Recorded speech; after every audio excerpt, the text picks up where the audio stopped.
Today topic is evaluation and management. So we'll discuss evaluation definition and management definition. So evaluation ante physician will evaluate the patient problem or diagnosis. Okay. So పేషెంట్కి ఉన్న problem ఏంటిది అని ఎగ్జాక్ట్గా కనుక్కోవడమే evaluation. Okay. Management అంటే ఆ కనుక్కున్న ప్రాబ్లంకి ఏం చేయాలని చెప్పడమే management. Okay. So for example ఇప్పుడు ఒకదానికి ఫీవర్ వచ్చింది. ఓకే. సో మరి తక్కువ కావట్లేదని చెప్పేసి డాక్టర్ దగ్గరికి వెళ్తే కొన్ని టెస్టులు చేసినారు. Okay. Test results dengue fever ఉందని తెలిసింది.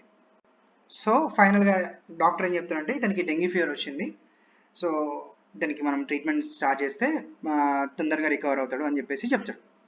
సో ఇప్పుడు అతనికి డెంగ్యూ ఫీవర్ వచ్చిందని తెలుసుకోవడం is called evaluation. Okay. And అలాగే దానికి ఏం చేయాలని చెప్పడం is called management. So admit and come to real skin మీద ఒకటి ఫామ్ అవుతుంది. ఓకే. అది మీకు ఏందో తెలియట్లేదు. సో మీరేం చేశారు, ఒక డెర్మటాలజిస్ట్ దగ్గరికి వెళ్ళారు. సో డాక్టర్ ఏమంటారంటే ఇది కొంచెం అబ్నార్మల్ ఉందండి, సో మనము టెస్ట్ చేద్దామని చెప్పేసి టెస్ట్ చేస్తాడు. టెస్ట్ చేస్తే అందులో క్యాన్సర్ అని ఏం రాలేదు, కానీ సమ్ బినైన్ లీజన్ అని వచ్చింది. ఓకే. సో ఇది తీసేసుకుంటే బెటర్ అండి అని చెప్తాడు. సో ఫస్ట్ ఈ స్కిన్ మీద నీకు అబ్నార్మల్ ఒకటి ఫామ్ అవుతుందని చెప్పడం ఎవాల్యుయేషన్.